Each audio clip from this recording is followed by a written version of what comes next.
లండన్లో స్థిరపడేందుకు సంతోషంగా బయలుదేరిన డాక్టర్ ఫ్యామిలీ, కుటుంబానికి అండగా నిలవాలనుకున్న ఎయిర్ హోస్టెస్, భార్య అస్థికలను కలిపేందుకొచ్చిన భర్త, పై చదువుల కోసం ఎన్నో ఆశలతో వెళ్లిన కార్తీక్, రషీద్, చెదిరిన మరికొందరి మెడుకోల కలలు, హాస్టల్ దగ్గర్లో తల్లికి తోడుగా టీ షాప్లో ఉన్న ఆకాష్, ఇలా ఎవరి కథ విన్నా కన్నీటి సుడులే. బోయింగ్ 787-8 డ్రీమ్ లైనర్ దుర్ఘటన వందల కుటుంబాల్లో విషాదం నింపింది. అహ్మదాబాద్ ఒక్కసారిగా ఉలిక్కి పడింది. ఏదైనా బాంబ్ బ్లాస్ట్ జరిగిందా, ఏదైనా మిజైల్ దాడి జరిగిందా అన్నట్టుగా అంత పెద్ద సౌండ్, ఆ రేంజ్లో మంటలు.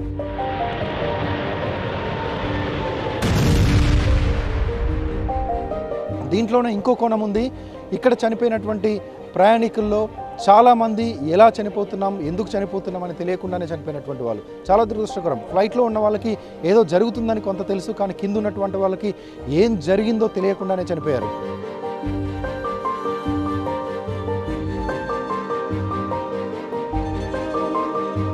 చూస్తేనే ఒళ్ళు జలతిరింపజేసే ఘటన ప్రతి గుండెలో పెను విషాదాన్ని రేపింది.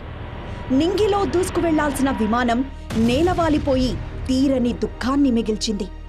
ఆశలను, ఆశయాలను, ఊసులను గుండెల్లో నింపుకున్న అనేక మంది కలలను చిదిమేసింది.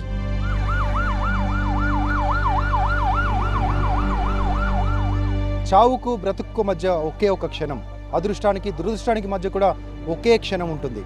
ఆ ఒక్క క్షణం ఏదైనా జరగవచ్చు, ఎంత పెద్ద ప్రమాదాన్ని ఊహించరాని జరగవచ్చు. అహ్మదాబాద్లో అదే జరిగింది. ఈ ఫ్లైట్ క్రాష్ వెనుక, ఈ విమాన దుర్ఘటన వెనుక అందరూ ఒక ప్రమాదాన్ని చూస్తున్నారు, కానీ అంతకు మించిన ఒక ఆసక్తికరమైన విషయాన్ని ఇప్పుడు TV9 చూపించబోతుంది. ఎగ్జాక్ట్గా మనం ఉన్న ప్రాంతం ఎయిర్పోర్ట్కి 2 కిలోమీటర్ల దూరం. ప్రతి 5-10 నిమిషాలకు ఒక ఫ్లైట్ ఫ్లై అవుతూనే ఉంటుంది. ఇప్పుడు మనం మాట్లాడుతున్న ఈ క్షణంలో కూడా ఒక ఫ్లైట్ వెళ్ళిపోతుంది. ఎంత దగ్గర నుంచి ఫ్లైట్ వెళ్ళిపోతుందో చూడొచ్చు. దాన్ని బట్టి మనం ఎయిర్పోర్ట్కి ఎంత నియర్ బై ఉన్నామో ఊహించవచ్చు.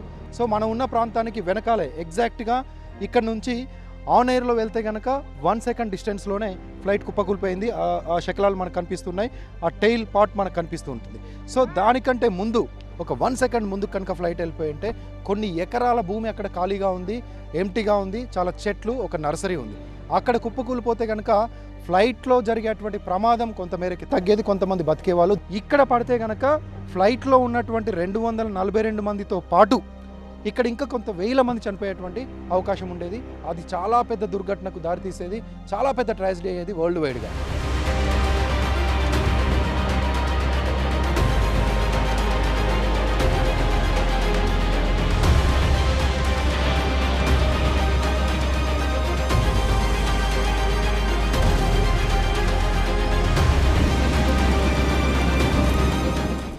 ఈ దుర్ఘటనలో ప్రాణాలు కోల్పోయిన ఫ్లైట్ కెప్టెన్ సుమిత్ సబర్వాల్ చివరి మాటలను తలుచుకొని ఆయన వృద్ధ తండ్రి వేదన ప్రతి ఒక్కరికి కంటతడి పెట్టిస్తుంది.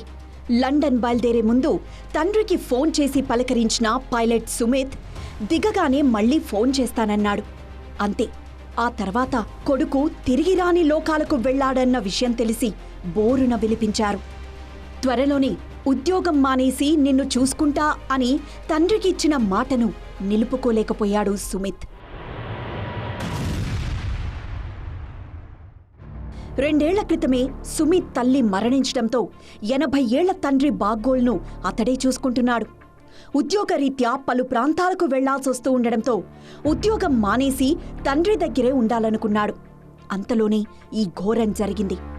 8,000 గంటలకు పైగా విమానం నడిపిన అనుభవం ఉంది సుమిత్ సబర్వాల్కు. తనతో పాటు ఉన్న కో పైలట్ క్లైవ్ కుందర్ కూడా సీనియరే. 1100 గంటలు విమానం నడిపిన అనుభవం ఈ యువ కో పైలట్ది. విమాన ప్రమాదంలో మరణించిన వారిలో పాయల్ కార్తిక్ కూడా ఒకరు.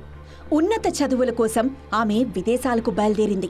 కాలేజ్ అయ్యాక పై చదువుల కోసం లండన్ వెళ్తానండంతో తండ్రి అప్పులు చేసి మరీ విమానమెక్కించాడు. బిడ్డను ఉన్నత చదువులు చదివించాలనుకున్నాడు. తండ్రి ఆశయాలకు అనుగుణంగా పాయల్ ఎంతో కష్టపడింది. చదువుకుంటూనే ట్యూషన్లు చెప్పేది. ఇంతలోనే ఇలా జరగడంతో ఆ తండ్రిని ఓదార్చడం ఎవ్వరి వల్ల కాలేదు.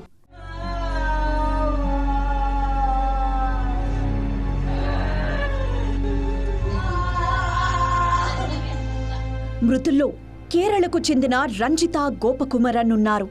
ఇక్కడ సరైన జీతం లేదని యూకేలో ప్రైవేట్ ఉద్యోగాన్ని చూసుకుంది. ఇల్లు కట్టుకొని కుటుంబానికి అండగా నిలవాలనుకుంది. 5 రోజుల లీవ్ తీసుకుని ఇటీవలే కేరళకొచ్చిన రంజిత తిరిగి లండన్ వెళ్తూ తిరిగి రాని లోకానికి చేరింది. ఆమెకు భర్త, 2 పిల్లలున్నారు.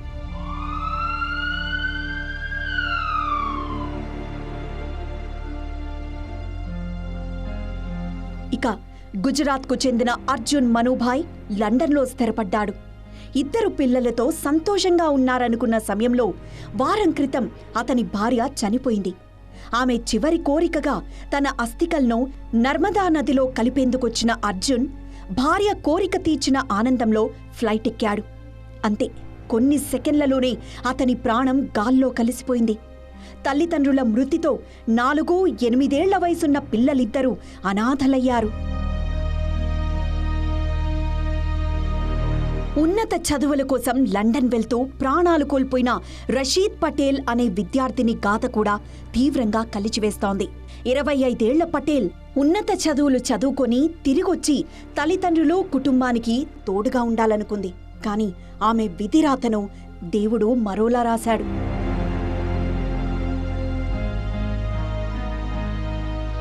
ఇక ఎయిర్ ఇండియా ఫ్లైట్లో అటెండెంట్లుగా ఉన్న 2 మణిపూర్కు చెందిన యువతులు ప్రాణాలు కోల్పోవడం విషాదం నింపింది.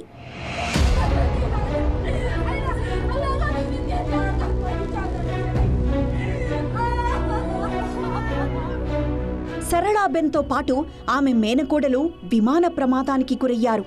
నాగ్పూర్కు చెందిన మనీష్ కుమార్తె, మనవడు కానరాని లోకాలకు వెళ్లారు.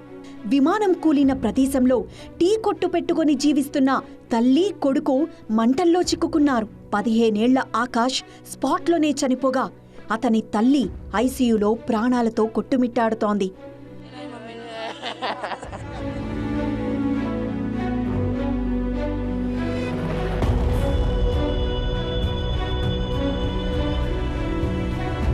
ఉన్నత చదువుల కోసం లండన్ బయలుదేరిన గోస్వామి కుటుంబం కన్నీటి సంద్రంలో మునిగిపోయింది.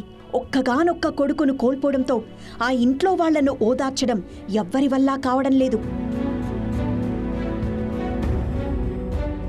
బీజే మెడికల్ కాలేజ్లో 3వ సంవత్సరం చదువుతున్న మయాంక్ సేన్ ప్రతిరోజు మధ్యాహ్నం 1:30 భోజనం చేసేవాడు. ఆ రోజెందుకో అరగంట ముందే, అంటే 1 గంటకే వచ్చి భోజనం చేసి వెళ్లాడు. అతను వెళ్లిన 15 నిమిషాలకే ప్రమాదం జరగడంతో ప్రాణాలతో బయటపడ్డాడు మయాంక్. ఏ మాత్రం ఆలస్యమైనా తాను కూడా ప్రాణాలతో ఉండేవాడు కాదన్నాడు. త్రుటిలో బయటపడ్డ మయాంక్ ప్రమాదాన్ని చూసి షాక్కి గురయ్యాడు.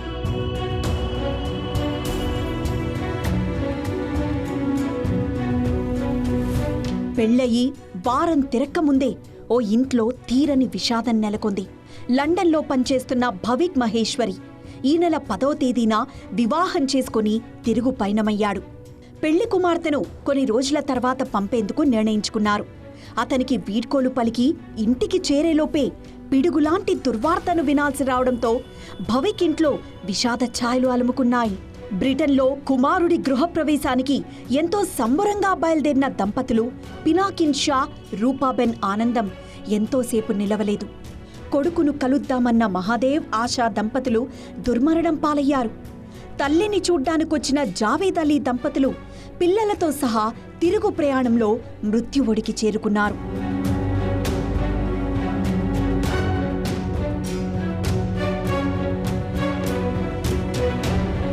ఈ ప్రమాదంలో గుజరాత్ మాజీ ముఖ్యమంత్రి విజయ్ రూపానీ సైతం ప్రాణాలు కోల్పోయారు. లండన్లో ఉన్న తన కుమార్తెను చూసేందుకు వెళ్తూ మృత్యువాత పడ్డారు. ఇలా ఎవ్వర్ని కదిలించినా ఓ కన్నీటి కథ బయటపడుతోంది. అప్పటి వరకు తమ ఆత్మీయులతో సరదాగా గడిపి వీడ్కోలు తీసుకున్నవారు ఇదే తమ చివరి మజిలీ అని అనుకోలేదు. అర్థాంతరంగా అతి విషాదంగా తమ జీవితాలను ముగించాల్సొచ్చింది.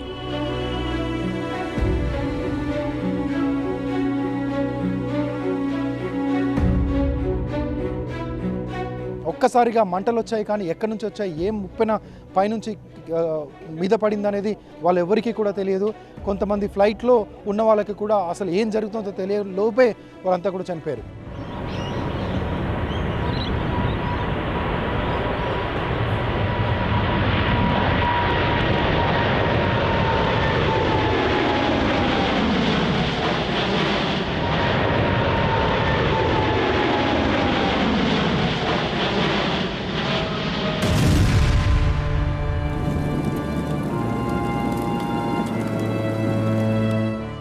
గిర్రున ఎగిరిన విమానం క్షణాల్లోనే కూలి భగ్గుమనడం విమానయాన రంగ నిపుణుల్ని కూడా కంగు తినిపించింది. అసలేం జరిగింది అన్న ప్రశ్నకు నిర్దిష్టమైన నమ్మకమైన సమాధానం ఇవ్వలేకపోయారు. బ్లాక్ బాక్స్లో ఉన్న సమాచారం డీకోడ్ అయితే తప్ప అసలేం జరిగిందో తెలిసే అవకాశమే లేదు.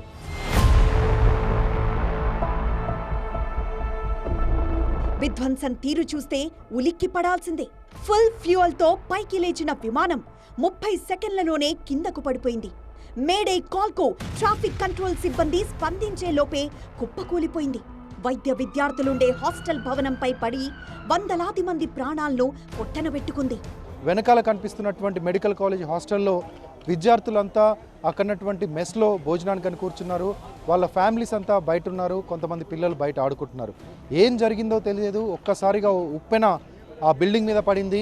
ఒక్కసారిగా ఒక విస్ఫోటనం సంభవించింది. అంతా మంటలు, ఏమీ కనిపించినటువంటి దృశ్యం.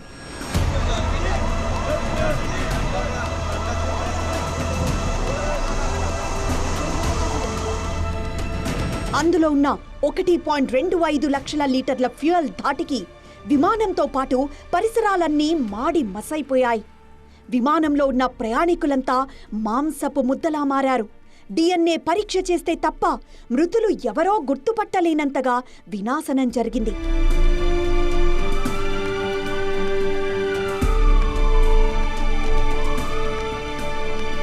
ఫ్లైట్ క్రాష్లో చనిపోయిన వాళ్ళ డెడ్ బాడీస్ గుర్తించడంతో పాటు ఫ్లైట్ ఎలా క్రాష్ అయింది, ప్రమాదం ఎలా జరిగిందని వివరాలు సేకరించడానికి, ఆధారాలు సేకరించడానికి కూడా ఈ ఫోరెన్సిక్ ల్యాబొరేటరీ చాలా కీలకం. ఆ 241 బాడీలు అయితే ఇప్పటికీ దొరకలేదు. కొన్ని మాత్రమే దొరికాయి. ఇంకొక 10-15 బాడీస్లో అసలు ఏ ఆనవాళ్ళు లేనటువంటి సిచ్యువేషన్. కొన్ని అయితే 5-6 అయితే అసలు బాడీసే మిస్ అయినటువంటి సందర్భం. సో వీటన్నిటినీ బంధువులకు అప్పగించడానికి ఫోరెన్సిక్ ఇప్పుడు చాలా కీలకంగా మారింది. విమానంలోని ఇంధన ట్యాంకు పేలడంతో అగ్నిగోళంలా ఏర్పడింది. క్షణాల వ్యవధిలోనే 1000 డిగ్రీల సెల్సియస్ నమోదైందని వాతావరణ శాఖ అధికారులు చెప్పడాన్ని చూస్తే తీవ్రత ఏ స్థాయిలో ఉందో ఊహించుకోవచ్చు.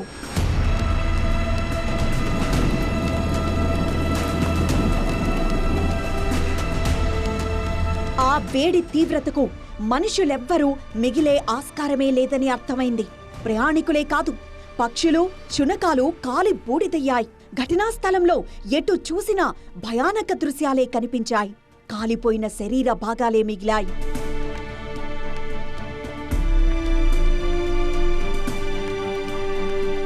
ఎనిమిది డెడ్ బాడీస్ని మాత్రమే స్థానికంగా ఉండేవాళ్ళుగా గుర్తించి ప్రొఫైల్స్ మ్యాచ్ చేసి అప్పగించారు. ఇంకా 265 డెడ్ బాడీస్ ఇంకా అలాగే ఉన్నాయి. రామ్మోహన్ నాయుడు కేంద్ర మంత్రి ప్రకటించారు, DNA టెస్ట్ మ్యాచ్ అయితేనే డెడ్ బాడీస్ అందజేస్తామని. సో ఇది ఒక ఛాలెంజింగ్ టాస్క్. దీంట్లో చాలా కీలకంగా ఉంది ఈ ఫోరెన్సిక్ ల్యాబొరేటరీ.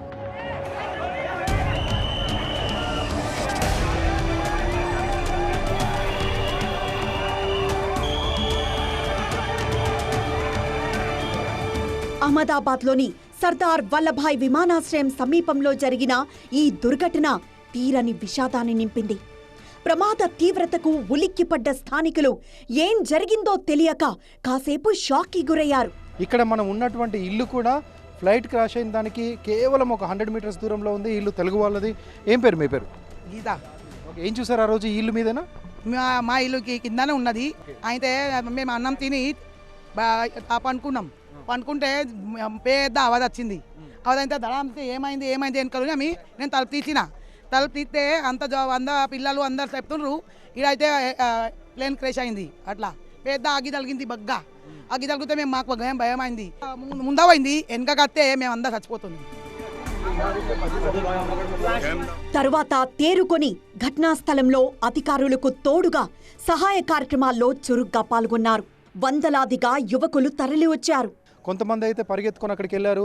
హాస్టల్లో అంటే ప్లెయిన్ వరకు ఎవరు వెళ్ళలేకపోయారు. ఎందుకంటే ప్లెయిన్ చాలాసేపు మండుతూనే ఉంది. చాలా పెద్ద ఒక అగ్నిగుండంలాగా అక్కడ కనిపిస్తుంది. కానీ అక్కడి వరకు వెళ్ళలేకపోయారు. కానీ స్థానికులు ఆ కింద ఉన్నటువంటి క్యాంటీన్లోకి ఇక్కడ ఉన్నటువంటి స్థానికులు వెళ్ళారు.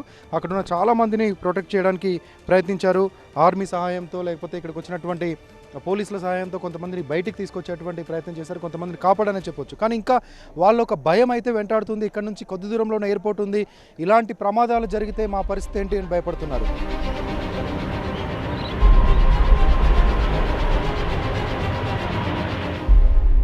ఒక్కో మృతదేహాన్ని వారి కుటుంబ సభ్యులకు అందజేసేందుకు వందలాది మందికి DNA పరీక్షలు నిర్వహించారు. ఆ రిపోర్ట్ల ఆధారంగా మృతదేహాలను గుర్తించి అప్పగిస్తున్నారు. విమాన ప్రమాదంలో ప్రాణాలు కోల్పోయిన వారిలో మనవాళ్లే కాదు, విదేశీయులు కూడా ఉన్నారు.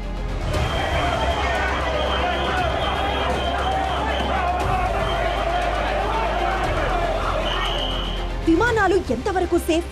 ప్రమాదం వెనక తప్పిదం ఎవరిది? లోపం ఎక్కడుంది? బ్లాక్ బాక్స్ లో ఏముంది?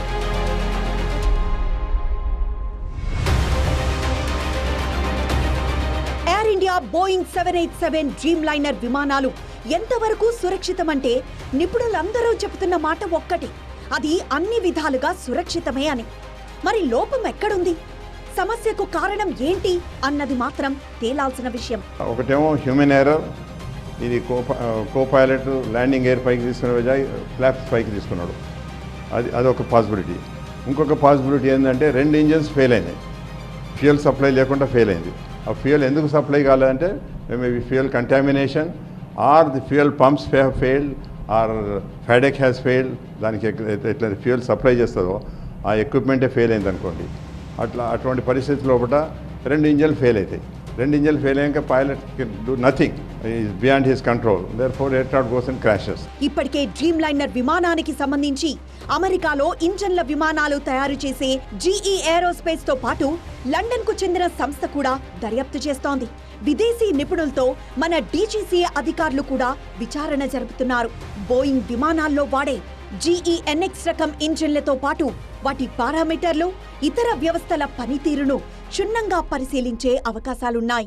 ఇప్పుడు ఈ ఫ్లైట్ కి సంబంధించి ఎమర్జెన్సీ అలారం ఏమైనా వచ్చినప్పుడు స్క్రీన్ పైకి ఎక్కడ ఆ ఫీచర్స్ ఏమైనా ఎమర్జెన్సీ రిలేటెడ్ మనకు ఒక స్టాల్ వార్నింగ్ ఇప్పిస్తుంది. ఓవరాల్గా స్టాల్ వార్నింగ్ అనేది అంటే ఏమో ఎట్లుంటుంది స్టాల్ వార్నింగ్? స్టాల్ వార్నింగ్ అంటే లైక్ ఒక హార్న్ టైప్ సౌండ్ వస్తుంది. ఓకే అని ఇప్పటి వరకైతే ఇంజిన్ వైఫల్యం, టేకాఫ్ లో లోపమా లేదంటే పైలట్ తప్పిదమా అన్నదానిపైనే ఎక్కువ అనుమానాలు వ్యక్తమవుతున్నాయి. ఎందుకంటే టేకాఫ్ సెట్టింగుల్లోనూ లోపముందన్న ఊహాగానాలున్నాయి.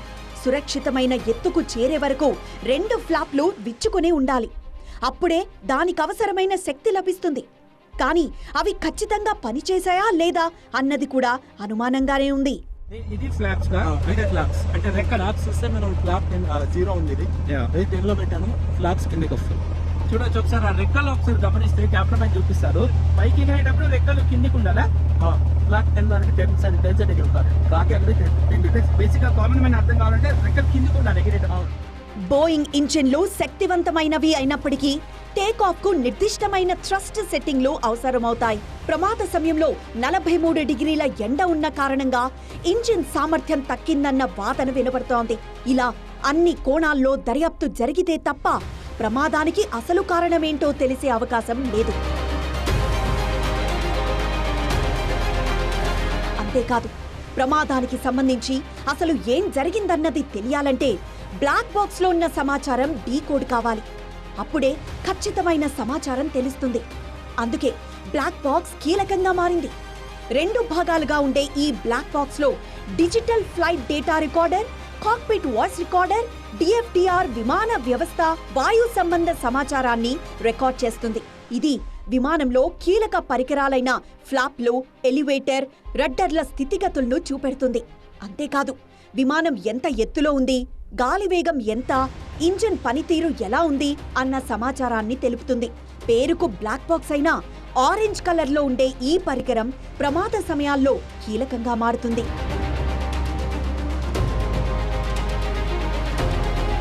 ఆ బ్లాక్ బాక్స్ని ప్రస్తుతానికైతే డీకోడ్ చేసే ప్రయత్నం చేస్తున్నారు. ఫ్లైట్ తయారు చేసింది బోయింగ్ సంస్థ. బోయింగ్ సంస్థ ప్రతినిధులు కూడా ఇక్కడికి చేరుకుంటారు. జీఈకి సంబంధించి ఇంజన్, అదేవిధంగా టెక్నాలజీ తయారు చేసింది జెనెక్స్ అనే సంస్థ. జెనెక్స్ సంస్థ ప్రతినిధులు కూడా ఇక్కడికి చేరుకుంటున్నారు. బీజే మెడికల్ హాస్టల్ భవనాన్ని ఢీకొన్న సమయంలో విమానం 2 ముక్కలైంది. ఆ సమయంలో విరిగిన 11A నంబర్ సీట్ ప్రాంతంలో కూర్చున్న విశ్వాస్ కుమార్ ఆ సీటుతో సహా ఎగిరిపడ్డంతో అతనొక్కడే బతికి బయటపడ్డాడు.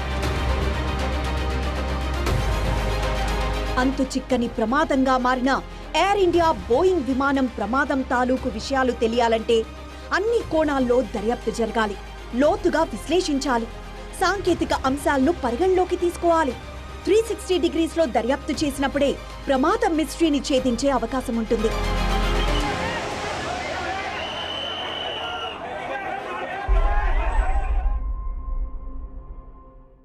ఇది అహ్మదాబాద్ ఫ్లైట్ క్రాష్పై గ్రౌండ్ జీరో నుంచి టీవీ9 అందించిన ఎక్స్క్లూజివ్ రిపోర్టర్ స్పెషల్. అహ్మదాబాద్ నుంచి కెమెరామెన్ రంగాతో రాకేష్, టీవీ9.